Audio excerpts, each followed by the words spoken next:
Oh, je peux te faire sentir moi si tu préfères. Là, c'est Karine. Comme ça, Karine l'a bien nommé, même si le dernier est Forgive Me. Mais ça, c'est le visage de ma fille qui porte Forgive Me. J'adore le titre. Bonsoir Karine. Bonsoir Jérémy. Alors Karine, nous allons chercher, à travers 10 trouvailles, comment tu as construit ton style de parfum, mais aussi ton style à toi. Es-tu prête? Oui. Ok. Donc la première trouvaille, c'est la trouvaille qui te réconforte. Quelle est l'odeur toi qui te réconforte? Il y a plusieurs styles de réconfort. Il y a un réconfort comme l'odeur du pain grillé et du café le matin. Je trouve ça excessivement réconfortant, même si j'en prends pas. Et puis, il y a des odeurs plus qui vous rappellent des gens que vous aimez bien. Moi, je ne les porte pas, comme Heure bleue de ma grand-mère.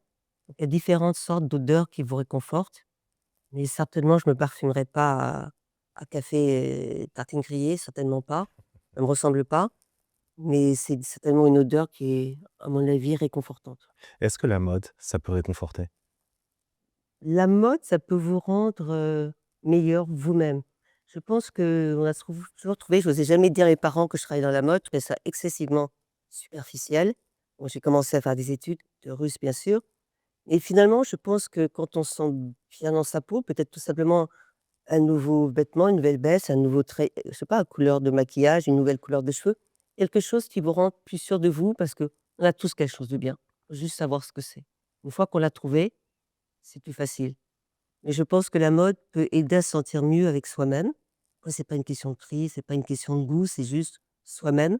Et quand on est mieux avec soi-même, on est mieux avec les autres. Et si on est mieux avec les autres, tout se passe mieux. Alors la deuxième trouvaille, c'est la trouvaille dont on a honte. Est-ce que ça existe une faute de goût en parfum? J'ai déjà parlé des parfums sucrés, ça c'est sûr. Mais bon, après, tout le monde a le droit d'avoir un goût. Moi, j'ai eu une très mauvaise période quand je mettais de la framboise. Ah, tu mettais la framboise. Ouais. Mhm. Quand j'avais, je sais pas, 16, 17 ans, je mettais des petits extraits qu'on achetait dans les boutiques indiennes, et cetera. Il y avait de la framboise. Mhm. Bon, à l'époque, j'ai mis sucré, et heureusement, ça a vite tourné pour le patchouli. Et le patchouli, c'est en même temps mon enfance, c'est la musique de David Bowie que j'écoutais, c'est ma mère qui pensait que je lui mis des pétards, tout ça ensemble, et j'adore le patchouli. Et il y a toujours un peu de patchouli dans tous mes parfums. Et c'est quelque chose qui parle à tout le monde, c'est quelque chose, de toute génération, je pense, le patchouli. Bah, moi, je trouve ça c'est le voyage, je sais pas, je trouve ça très rassurant. De toute façon, c'est un fil rouge entre ton adolescence et le parfum d'aujourd'hui. Certainement, oui. Donc la trouvaille dont tu as honte, c'est l'extrait de framboise que tu te mettais adolescente. Oui, parce que quand on a cherché à faire des parfums, j'en ai parlé et finalement, je les ai sentis et non, c'était pas une très bonne idée, on va dire. La troisième trouvaille, c'est la trouvaille dont tu es fier. Est-ce qu'il y a un objet, quelque chose chez toi, qui te provoque une fierté qui est arrivée dans ta vie complètement par hasard? Par hasard, Mhm. Ou que tu as trouvé? je suis quelqu'un qui vide de plus en plus ce placard. J'aime plus les objets, je me vide dessous, je prépare, mes enfants viennent pour choisir leurs bijoux, comme ça tous les Noëls, ils commencent à vider mon sac à bijoux. Donc vraiment, je me libère de tout. Donc la trouvaille qui me plaît le plus, que j'ai chez moi, heu, il y en a plusieurs, je peux pas dire une. Mhm. J'ai un E.T. Hein. J'adore E.T., je trouve que c'est les plus beaux yeux du cinéma. E.T., j'adore. J'adore, les icônes que ma grand-mère a rapportées de l'Odessa, les fait encadrer. Je trouve ça très rassurant parce qu'à Pâques, en hostie, enfin à l'église orthodoxe, ils vous donnent un morceau de brioche et vous avez un œuf de Pâques que vous dévissez et vous mettez un petit bout de brioche dedans et vous le revissez. Et dans les icônes de ma grand-mère, j'en ai 3, il y en a un, c'est l'œuf de Pâques, Mhm. et quand on le dévisse, c'est un croûton maintenant. Il y a la brioche de ma grand-mère. Je sais pas, ça doit m'évoquer, plein de souvenirs et ça me plaît beaucoup, donc ça fait 2. Mhm. Le troisième, bon, je me suis mis à fumer, commencé à fumer il y a 10 ans. Vous allez me dire, mieux vaut tard que jamais. Et je fume parce que j'adore les briquets. J'adore le bruit des briquets, les briquets des années 70, vous savez, les Cartier, les Dupont. Donc j'ai toujours un joli briquet avec moi, Est-ce que combien de tu temps, as eu envie de faire des bougies ensuite? Il pour faudra- les allumer. Bien sûr, parce que, bon, je fume aussi, mais c'est vrai que, par contre, le briquet ne peut pas allumer une bougie. Ah, on l'allume comment la bougie? C'est pour ça que nous avons fait des allumettes spéciales longues, parce qu'un briquet tout seul, vous pouvez pas, vous vous brûlez vous-même, c'est impossible. Il faut un long bout de bois, enfin, on va dire une longue, tige en bois, Mhm. pour pouvoir allumer, surtout dans la grosse bougie qui a 5 mèches. Autrement, on n'y arrive pas. La quatrième trouvaille, c'est celle que tu as oubliée. Et quelque chose dont tu t'es souvenu à un moment. Oh là là. Dans ces placards. Souvent, je me souviens des choses quand je suis en photo de shoot. C'est pas des choses qui viennent du passé. Et un jour, j'ai fait une série avec des Barbies, des vraies Barbies. Et je me souviens, quand j'étais petite, j'adorais couper les cheveux des Barbies. Et donc, tout est avec des Barbies, tout le sujet pour Vogue, Mario Testino, c'est des Barbies avec les cheveux coupés. Bon, c'est très excitant de couper les cheveux, non? Donc, on ne se coupe pas soi-même, mais sur une Barbie, j'avoue que c'est très, il y a tout qui fait du bien à couper, mais bien. Et qu'est-ce que ça fait de retomber, notamment à l'ère d'Instagram, de retomber sur des looks que tu as créés à un moment donné que tu aurais pu oublier? La chance, c'est qu'Instagram, c'est pas très vieux, hein. Ça a combien d'années Instagram? 20 ans? Moi. Une personne se souvient de mes looks quand j'avais 18 ans, 19 ans, ils ont pas vu. Il y a que moi qui connais.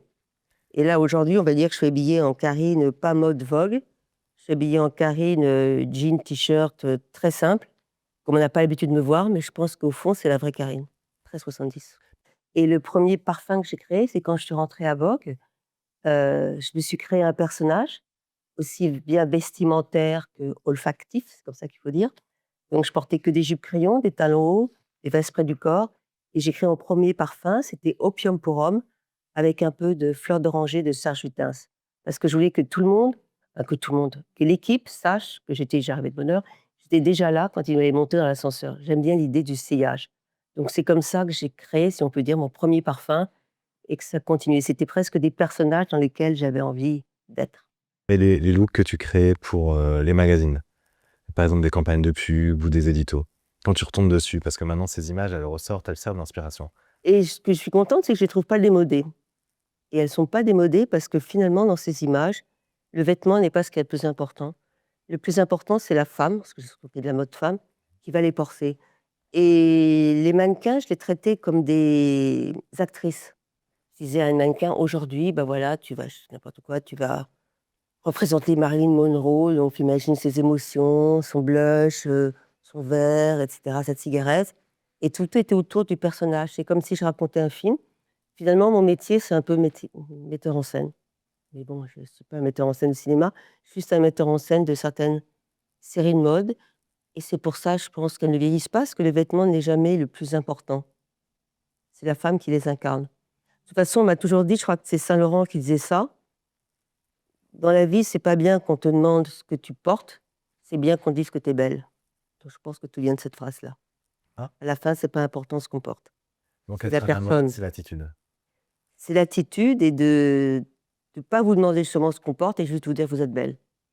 Et le non-sac, parce que je porte jamais de sac, ça vient aussi de Saint Laurent, que j'ai pas connu, qui disait que le plus beau sac, c'est le bras d'un homme. Je suis entièrement d'accord avec lui. Est-ce que ton père, en tant que producteur de cinéma, a eu une influence sur la façon dont tu as construit ces personnages, que ce soit des personnages dans tes éditos ou toi-même le personnage que tu vas te créer? Peut-être parce que mon père était un des premiers producteurs, il était producteur, son père avant lui, donc c'est une espèce de dynastie de producteurs, les productions Jacques Croidfeld, lui s'appelait Vladimir. Il a été un des premiers producteurs à faire les films de sexe, avant tout le monde. Je dis film de sexe, je ne dis pas film érotique. C'est très sage. Ça s'appelle Le sexe qui parle, ça s'appelle Faut-il ouvrir les maisons closes, c'est ce genre de film. Mais c'est le premier producteur français à le faire. Alors peut-être que on m'appelle la queen du porno chic, peut-être qu'il y a quelque chose qui vient de là. Mais franchement, c'était beaucoup plus safe que même les strings qu'on mettait sur le défilé Gucci. Est-ce que ça veut dire que Gucci doit à ton père quelque chose? Peut-être, oui, certainement. En tout cas, l'élégance, parce que lui, il avait l'élégance. Vous savez, les gens, on ne sait pas pourquoi ils sont élégants. Lui, il avait l'élégance. Et je pense que mon père est mon goal. J'ai toujours voulu plaire à mon père. Et quand on me dit que tu ressembles à ton père, c'est le plus beau compliment qu'on puisse me faire. Et je pense qu'il y avait cette élégance nonchalante. Il ne faut jamais avoir l'impression d'être habillé, non? Et il avait ça. Il n'y a pas beaucoup de personnes qui ont ça. Et dans les modèles aujourd'hui, les mannequins, il y en a une seule qui est comme ça pour moi. Une seule, c'est Kate Moss. Elle n'est jamais surhabillée, elle n'est jamais sous-habillée. Elle a l'air toujours normale et elle est toujours la plus belle. C'est un gift, ça ne s'apprend pas. Et elle, je pense que c'est là, pour moi, c'est le plus de talent dans ce domaine. La cinquième trouvaille, c'est la trouvaille qu'on t'a offerte. Est-ce qu'il y a quelque chose, un vêtement, un objet, une photo, quelque chose qui aujourd'hui te marque et que tu as toujours? C'est difficile d'en choisir qu'un. Est-ce qu'on peut dire 2? Bon, il y en a un, j'ai passé 10 ans avec Karl. J'adore Karl, je parle de lui au présent. Et Karl, avant d'être designer, photographe, il fait des caricatures. Et il faisait ça en 5 secondes, des caricatures. Mais ce qui est drôle, ces caricatures sont parfaites. Il en a fait beaucoup de moi. Et ce qui est le plus génial, sont les textes en dessous. Et ça, j'ai de la chance d'en avoir au moins une quinzaine qui sont encadrées chez moi. Je pense que tu les as vues. J'en ai découvert 3 nouvelles d'ailleurs, que je vais faire encadrer. Ça, c'est très important pour moi parce que je pense que Karl, pour moi, a été un peu comme un père. On a presque le même nom, quelque part, Lagerfeld, Rothfeld, c'est pas si loin. Et il m'a excessivement protégée. Donc pour moi, c'était comme un père adoptif. C'est très important, ces caricatures de moi, parce que ça veut dire qu'il m'aimait. Je pense qu'il fait ça qu'aux gens qu'il aime. Donc ça me touche, on va dire, encore aujourd'hui.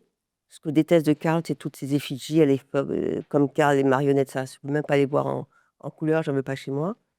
Et la deuxième chose, je crois, c'est le jour où Stefano Pilati, après une parution que j'avais fait pour un défilé Saint-Laurent, m'a offert mon premier César, que je n'ai pas mis aujourd'hui, j'aurais dû, qui est j'ai pas beaucoup de bijoux, qui est vraiment mon bijou favori, c'est Compression de César, qui est une idée géniale. Vous imaginez, on a tous dans nos tiroirs les bijoux de famille, qui n'ont pas forcément tous de la valeur et qu'on ne sait pas quoi faire. Vous imaginez, vous en faites une compression, c'est lourd, hein, et vous le portez autour du cou. Je trouve l'idée géniale et j'ai la chance d'en avoir. Et si tu vides tous tes placards, tu garderas la compression de César? La chance, c'est que j'en ai 3. J'ai 2 pendentifs, un que je pourrais donner à ma fille, un à mon fils, et j'ai aussi comme une statuette, si on peut dire ça, de fourchettes et de cuillères en argent qui pèsent très lourd. Ça, j'ai pas encore décidé qui allait en hériter. Mais c'est un César? Bien sûr. Non, mais un César qu'on reçoit au César. Non, c'est de l'artiste César. J'adorerais avoir un César, mais peut-être qu'il y aura des Césars pour les chanteuses. Maintenant que je vais lancer un disque, peut-être que je vais recevoir enfin un César. C'est vrai, et on a hâte de l'écouter. La 6e trouvaille, c'est la trouvaille que tu as offerte. Que j'ai offert. Mhm. Vous savez, quand vous êtes entouré par des gens, encore je ressasse, mais même amis et designers, Tom Ford ou Karl Lagerfeld, c'est très difficile de leur faire des cadeaux à Noël. Il n'y a rien de plus difficile. On ne sait pas quoi leur offrir. On se dit, ils ont tout, non? Ça doit vous arriver souvent, des amis qui ont tout, on ne sait pas quoi leur offrir, et puis c'est pas une raison pour rien offrir. Alors Tom, j'ai offert un bracelet, je ne sais pas si c'est très, si ça se dit en politiquement correct de dire ça aujourd'hui, tressé en poil d'éléphant. C'est un truc très à la mode dans les années 70. Et pour lui, ça ne se fait plus du tout. J'en ai trouvé un ancien que j'ai fait remonter et je lui ai offert. Et ça se voit quand quelqu'un aime quelque chose. Il s'en est inspiré après pour faire ses bracelets de montre, etc. Ce bracelet en poil d'éléphant.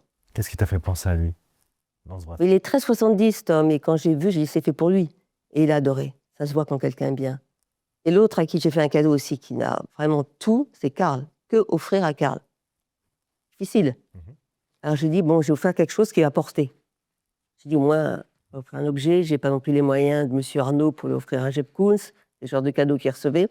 Donc j'étais chez Cromart, et il aime beaucoup, il aime beaucoup. Karl, il aimait les écharpes, une espèce de cachemire Cromart, avec des croix en cuir cousues dessus. Donc je offre, il m'a dit, Madame Bradfeld, je suis ravie, etc. Je le vois le lendemain avec l'écharpe, je dis, super, il est content, parce qu'il soit content. Et 3 jours après, il vient me voir, il me dit, j'ai un problème avec l'écharpe. Je lui dis, mais qu'est-ce qui se passe, Karl? Il m'a dit, Choupette est jalouse, elle l'a déchirée.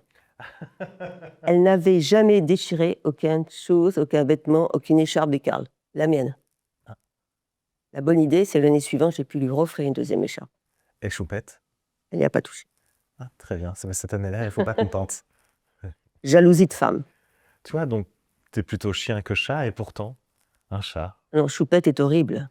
Ah bon? Elle est méchante. Elle est belle. Les yeux bleus, elle est très très belle. Mais elle est très méchante. Elle vous griffe tout de suite. J'ai fait des photos avec elle, elle m'a griffé. Elle a été trop gâtée, je pense. Elle est vraiment. C'est pas un gentil chat.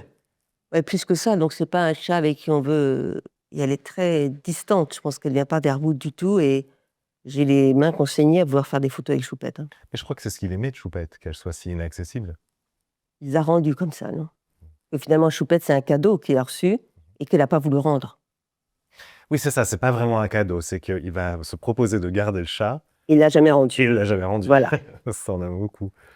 J'ai une question pour toi sur les parfums. Est-ce que ça s'offre un parfum?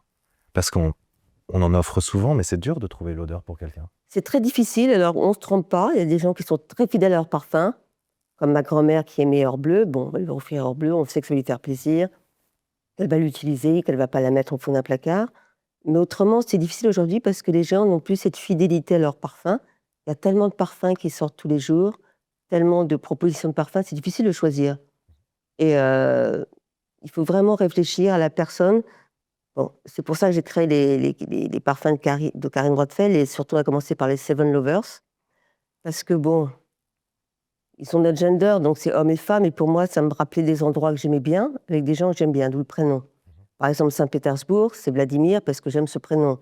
Après, Sébastien, c'est Buenos Aires. J'adore Buenos Aires. Donc, quand je pense comme ça, j'arrive à trouver quel parfum pour aller pour quelle personne. Mais c'est... Ou alors, quand je ne veux pas me tromper, j'offre Karine parce qu'il plaît à tout le monde.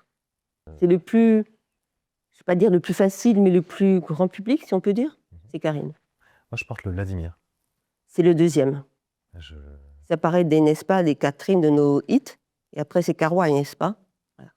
Ah oui, le Vladimir, il est parfait. Mais Vladimir, il a une histoire, parce que comme tu me parles de faire plaisir à quelqu'un avec un parfum, t'imagines, tu fais un parfum avec le nom de ton père et ton fils. Il n'y a pas plus de travail difficile que ça, d'être sûr qu'ils vont l'aimer, qu'ils vont le porter, parce qu'ils peuvent dire qu'ils l'aiment et pas le porter. Donc, finalement, je n'arrivais pas à chercher. Et à la fin, j'ai demandé à Vladimir de finir le parfum. Il l'a fini lui-même. Et c'est peut-être pour ça que c'est un succès. Il doit avoir un très bon nez. Vladimir et Vladimir grâce à Vladimir. Voilà. Oui, il a mis quelque chose de lui dedans. Voilà, qui lui plaît, qui fait qu'il le porte tout le temps, qui lui va bien. Je ne veux pas dire que c'est le plus masculin, mais peut-être mes Seven Lovers. Et c'est le moins féminin, si on peut dire. Et il est indémodable, je trouve. Est-ce que d'ailleurs, Karine Roitfeld Parfum, c'est une histoire de famille? J'aimerais que ça devienne. Écoutez, pas dire que je me compare à Coco Chanel, même si Karl disait que je ressemblais beaucoup à beaucoup plus gentille, mais elle a commencé sa carrière très tardivement, non, je crois 70 ans, n'est-ce pas? Il me semble, quelque chose comme ça. Donc, moi, j'arrête pas, j'ai pas arrêté, mais j'arrête pas de continuer de refaire des nouvelles choses. Et d'un seul coup, je me suis dit, le parfum peut être une legacy. Parce que, bon, j'ai travaillé pour beaucoup de designers, pour beaucoup de marques, j'ai fait des photos inoubliables avec Karl, des photos inoubliables avec Tom Ford, pour Gucci, le fameux G-Point, enfin plein de choses, on a créé beaucoup de souvenirs. Mais je voulais quelque chose qui dure plus longtemps que la mode. Et j'ai compris en entrant dans l'univers des parfums que c'était beaucoup plus difficile que la mode. Ce n'étaient absolument pas les mêmes gens à qui vous avez affaire.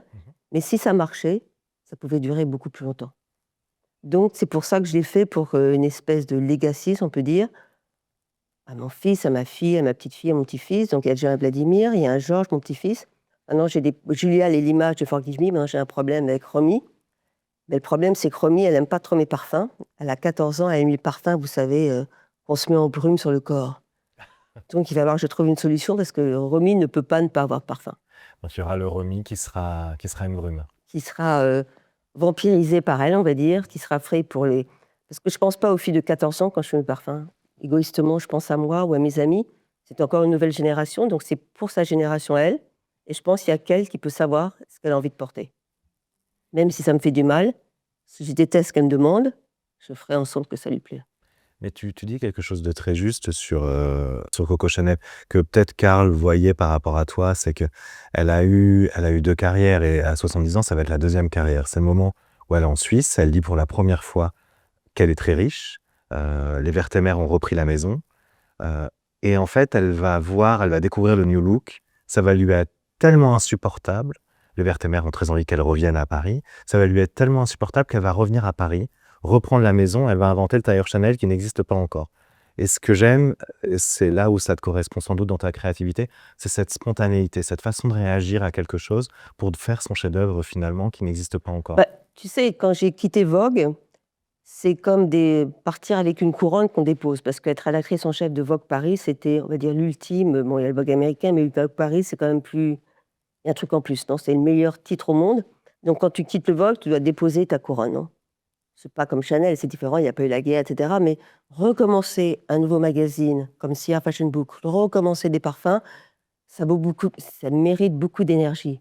Et surtout, de ne pas être où on t'attend. Ça, j'ai de la chance d'avoir des professeurs exceptionnels comme Tom et Karl. Et Karl m'a toujours dit, il faut toujours être le premier ou surprendre les gens. Par exemple, alors je n'avais pas le droit de le faire parce que j'étais aveugle, j'ai travaillé avec H&M pour lui. C'est la première fois qu'une marque de luxe, avec la Lagerfeld, se prêtait au jeu de H&M, d'une grande, comment vous appelez ça, de street... Travailler sur la collection H&M. Oui, et maintenant je peux le dire, je suis plus aveugle, mais j'avais pas le droit parce que j'avais le droit de faire aucune campagne de pub. Mais Karl, c'est Karl. Il m'a proposé, il m'a dit OK. Donc j'ai même été chez les gens H&M. Et ce qui est très étonnant, Karl n'aurait jamais pu voir ça, c'est que chez H&M, ils essayaient les vêtements sur les gens qui travaillaient dans l'équipe, c'est-à-dire sur des femmes, j'aime pas dire ce mot normal, mais qui ont des tailles normales pour le prêt-à-porter, pas des mannequins, trucs fines, etc. Donc Karl, il n'a pas vu ça. Et en plus, c'est là où j'ai pensé à faire ce t-shirt à l'effigie de Karl. Et j'ai vu le jour où H&M est sorti, il a fait une grande fête au restaurant Georges vers Pompidou, n'est-ce pas?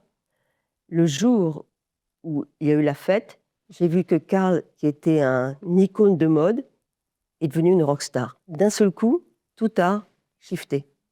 C'est pas grand-chose dans la vie pour shifter. Et ça a été à ce moment-là.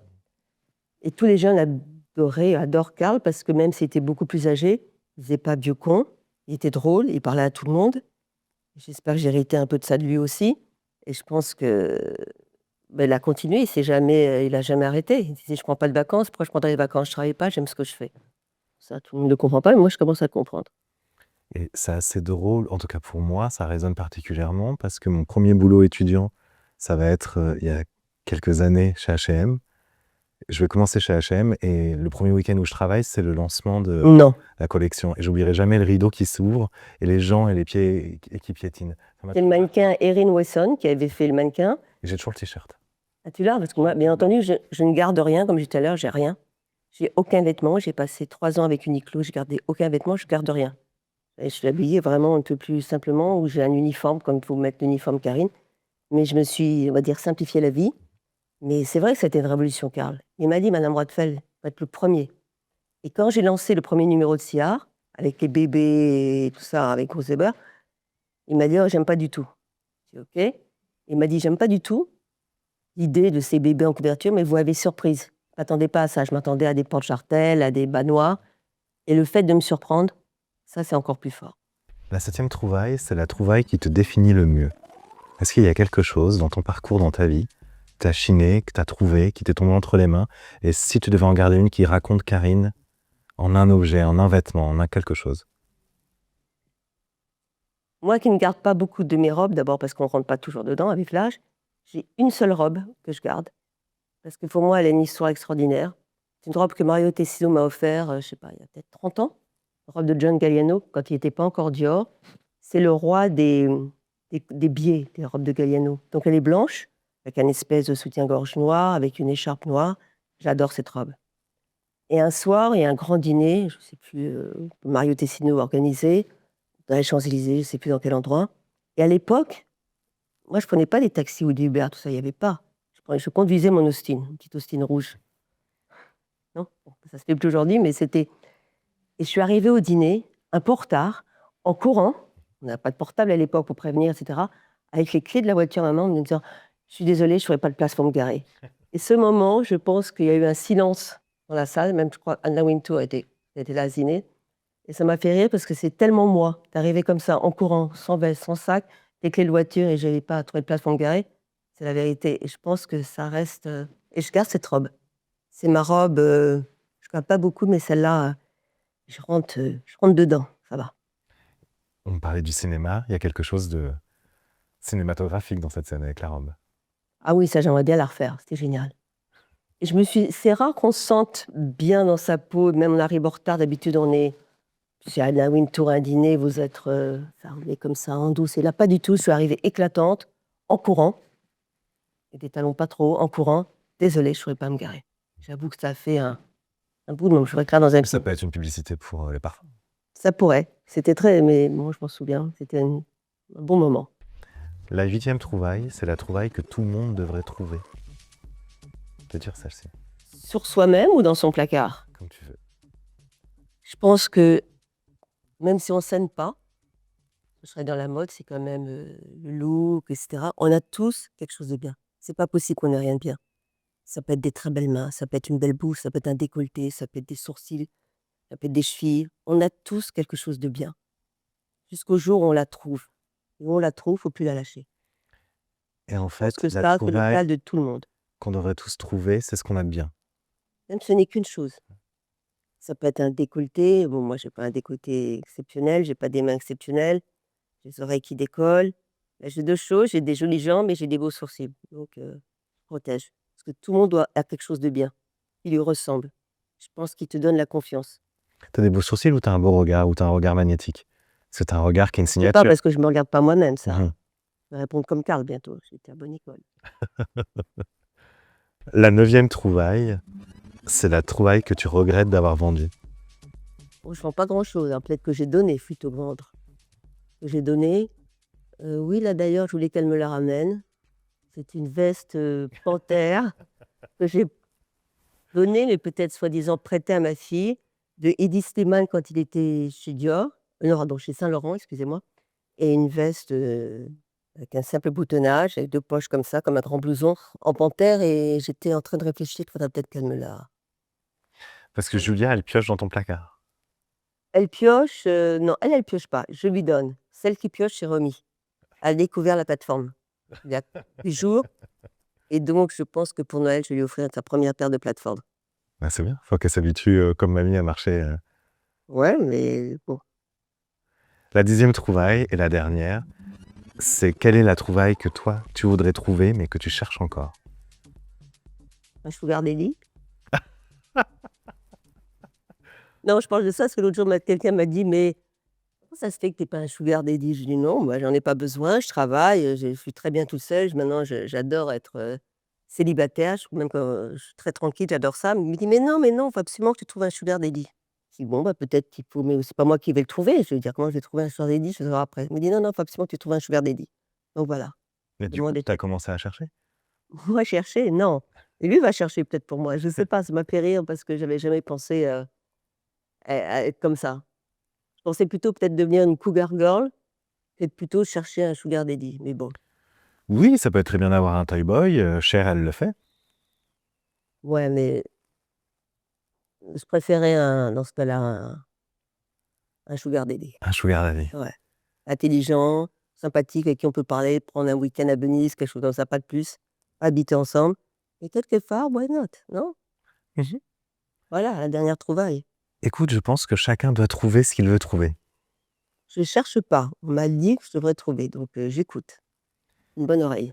Mais de toute façon, c'est un peu toute ta carrière, c'est ce hasard, la façon dont tu es tombé par hasard sur des choses et tu as fini par les exploiter, les saisir. Ça s'appelle être une Gucci girl. Ah. Une Gucci girl, c'est toujours être, pas une question de look, c'est pas une question de maquillage, pas c'est la personne qu'on est. C'est toujours être un peu aux limites du flirt, toujours avoir le mot gentil, toujours je sais pas, il y a toujours un truc qui se passe. Je suis en train d'apprendre ça à ma petite fille. On a fait les courses de Noël le week-end dernier. Je lui dis: «Il faut que tu flirtes avec tout le monde». «Mais comment ça?» Je dis: «Oui, quand tu flirter, c'est juste, sympathique, tu un mot, tu une gentillesse, c'est ça d'être flirté, c'est toujours être agréable aux gens, d'avoir un petit truc différent des autres qui disent jamais rien. Ne serait-ce que dire bonjour déjà, c'est flirter aujourd'hui. Personne dit bonjour et merci, alors c'est double flirté. Mais d'avoir cette attitude un peu, qui va vers les gens un petit peu, non? Qui les Ouverte, sympathique? oui, Ce que tu appelles, flirter, c'est sans doute être, c'est ça, sympathique, gentil, c'est ça, je se lier flirter, c'est d'amitié. pas Mmh. voilà, c'est ça ce que je disais, j'expliquais à Romy. Ça change tout, de tout au tout. La dernière question, c'est une question qui est, un peu ouverte. C'est quoi l'odeur de l'époque? Si tu devais la décrire, ce parfum? J'ai entendu ce qu'était l'odeur de l'époque, Catherine m'a expliqué, Catherine qui travaille avec moi. J'ai été testée, elle m'a dit: «C'est une odeur qui ne sent presque rien». Une odeur de réconfort, un peu de linge frais, des choses comme ça, non? Je déteste ça. Ah, donc tu aimes pas l'époque? Bah, si c'est ça l'époque, non, j'aime pas le goût de l'époque pour ce parfum. Moi, j'aime les parfums envahissants, j'aime les parfums, que vous avez décidé de porter. C'est un choix, un parfum. On peut pas le décider au hasard et après, il faut s'approprier et je pense que ça peut pas être une odeur de linge lavé ou de je sais pas, c'est pas possible pour moi. Donc en fait, la faute de goût finalement en parfum, ce parfum trop fort, tu le préfères à ce parfum de linge? Oui, je le sentirais même pas à vrai dire. Mais est-ce que je préfère le sans odeur ou l'odeur sucrée? Ça, c'est une autre question. Et tu as pas la réponse? Enfin, je pense que dans un avion, je préfère l'odeur, sans odeur. On sentira que la mienne. Bien entendu, les hôtesses de l'air m'adorent, à chaque fois je m'asperge: «Madame, c'est quoi votre parfum? On aime beaucoup, c'est mes plus grands, supporters». Merci Karine. Bonne soirée, merci. Je dis beaucoup de bêtises, hein. La Trouvaille, le podcast qui parle mode, art et décoration avec ceux qui dessinent l'époque. Je suis Jérémy Pradier-Jonot, j'ai commencé ma carrière comme antiquaire et on peut donc dire que je suis un expert de la trouvaille. Ici, je dresse le portrait de mes invités en 10 objets de hasard, en 10 trouvailles.